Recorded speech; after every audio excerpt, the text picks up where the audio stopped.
This is really is a whistle-stop tour through the fellowships offered by the Academy. So let's get cracking. So I suppose the first thing to say is we don't have specific public health focused fellowship opportunities, but we have a remit of what we will fund as a centre, and public health comfortably sits within that. So the fellowships offered by the Academy are research training awards primarily. So all of them include funding for training and development, as well as for the research project itself. And the project and the fellowship, the wider fellowship, is viewed by the assessing panel as a vehicle for the awardee's development, and not just as a route of getting the research achieved and outputs published. So, like I say, the calls are researcher-led, so we aren't focused on any particular topic. We leave it to the applicant to identify the project, design the project in a field of their own choosing, which is it's quite key, a key point with regards to everything that we fund and support. So, what is the remit of what the NIHR Academy funds? Well, I'll not run through the entire remit. I've put it there on that slide, but the key points are that we fund applied health research, and applied health research includes public health research, comfortably. So there's no worries on that score. We also fund, as I've highlighted at the bottom there, medical education, and that's defined broadly as education for health practitioners, effectively. So that also includes public health research and public health practitioner training. So that's nicely covered as well. I suppose another thing to point out on this slide is that the projects that we fund don't have to fit in their entirety within the Academy remit. So looking down that list there of what we do and don't fund, you'll see third bullet point from the bottom, we don't support basic research or work involving animals and their tissues. It's unlikely that any public health research would involve animal and tissue research, but let's say for argument's sake it did, then although we wouldn't fund that element of the project, the wider project itself would, so long as it includes elements that are within the NIHR remit, fundable through academy support. So that's a key element as well. So just to reiterate, the project in its entirety doesn't have to sit within the NIHR remit for you to apply for funding from the Academy, but the majority of it does, and we just wouldn't fund stuff that sits outside of what we would consider fundable through our programs. So just to give a little further clarification to that one, just to reiterate the point, this is a question taken from our FAQ that sits with the remit. Do we fund observational applied epidemiological methods research? Essentially, yes, we do. So what we're looking at is research topics and projects that have a potential to benefit patient, public care, health in the longer term, and that's the underlying principle with regards to what we fund and what we don't fund.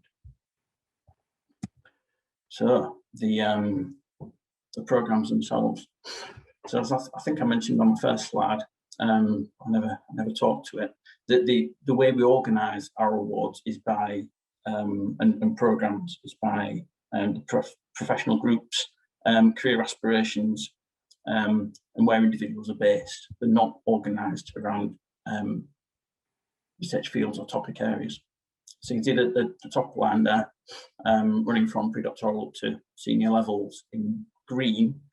That's the fellowships programme, essentially, which is open to individuals of all professions, or indeed any profession or no profession, who have an idea for a research project and aspire to be an academic and a researcher in the future. And it will support them to undertake pre-doctoral, doctoral, and then postdoctoral research and research training as well. The competitions run twice a year currently, so they're out now, actually, they're open at the moment. So from April, and then there'll be another round, another call in October time as well. So like I said, that's for individuals of any profession it doesn't support development as a practitioner. So these are fellowships specifically for academic development and development of academics and researchers. The second row there in the pinky purple colour is essentially the ICA programme, the Integrated Clinical Academic Programme for non-medical public health professionals. So to be eligible for this set of awards for the schemes within this programme, you would need to be a statutorily registered healthcare professional or a registered public health practitioner.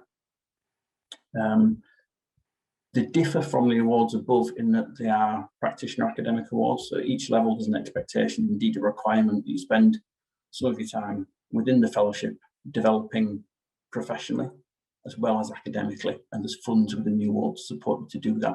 The thinking being, we're trying to develop individuals who have joint careers, split careers between the academic and the practitioner, and use the two elements of the career to inform the other. Below that, we have a programme, the NIHR programme, one in orange and yellow there, and that's specifically for doctors and dentists. And again, it is awards at various levels. And again, this is a set of schemes that require the awardee to work and develop as a practitioner as well as an academic. And then I've just added on the bottom, you see the bit I've added, the messy and less professional looking bit at the bottom there is covering a pilot set of schemes that we're running at the moment, which is specifically for individuals based in local authorities or local authority settings and supporting services. And we're currently running pre-doctoral and doctoral awards for individuals based in those settings. And those awards are open to anybody of any profession except doctors and dentists who have coverage further up on that page there. So that's the schemes, that's the programmes. So which one for you, if you're interested? So experiences and background combined with career aspirations determine which ones you're eligible for, but also which ones you would be advised to pursue. So I think the second sentence there, after determining which schemes you could apply to, you should probably look at which ones you should apply to, because potentially you could apply to three. If we just go back a slide, let's say you are a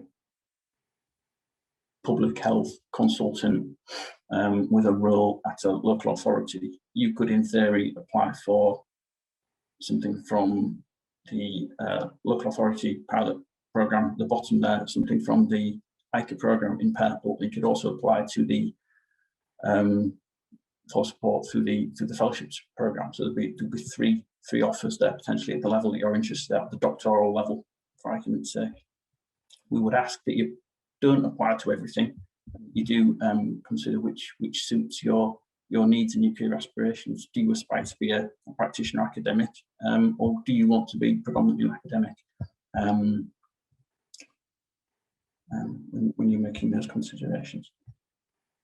So like I say, with the exception of the fellowship programme, which is the top one that we looked at there, all of those are designed to support aspiring practitioner academics and individuals with clear aspirations to retain the practitioner role whilst they develop academically. So really briefly to go through them, just to reiterate what I've already said. So the fellowships programme offers a pre-doctoral award, so that's specifically for methodologists actually. So although we say this is fellowships for all, those are for individuals who aspire to be and are working along that methodologist pathway. The doctoral level really is for just about anybody. It's a 3-year award. It funds your salary, your research costs, your training development costs as well. They can be taken part-time over as long as 6 years, which would be at 50%. And then above that, we've got advanced fellowships, which are the postdoctoral awards. They can be between 2 years and 5 years, depending on what you want as an applicant. And then there's also development skills enhancement awards, which support them. They can almost be used as a bridge between levels and between funding to develop the skills that you need to take it to the next level or to pursue the project to its conclusion, not to its next phase. So, for example, it would enable you to develop skills in clinical trials management or something like that. Next slide. So this is the programs for individuals who are not medically qualified but wish to pursue a practitioner academic career. And there are two here. So we've got the pilot one at the bottom, the one for individuals based within local authorities. And then above that, the established integrated clinical academic program. The pre-doctoral award in this is for anybody. So it's not like within the fellowships program, which is specifically for methodologists. This pre-doc award is for anybody aspiring to a doctoral fellowship with the academy or indeed elsewhere. And is a year full-time over a longer period if you want to do it part-time to work up that application to develop the supervisory team, the project read around the topic area. And then a doctoral award, which is pretty similar to the doctoral, both these doctoral awards are in fact quite similar to the doctoral award within the fellowship program, but within them there is a requirement that you spend a little bit of time working as a practitioner as well and developing as a practitioner, but no more than 20% of your time, because at the end of the day you're also doing a PhD and that has to be the priority. And then above that we've got postdoctoral awards, not within the pilot program at the moment, not within the local authority academic fellowship program, but there are potentially that will be the case in years to come. But at the moment we're just piloting doctoral and pre-doc levels within that program. I'm nearly at the end now. So this is the program for the IHR program for doctors and dentists, and this again, like the IHR program, really exists to combine professional development with academic development and enables individuals to pursue those two parallel paths within their careers. In practice fellowships are for I won't go into details, I've got a lot of time.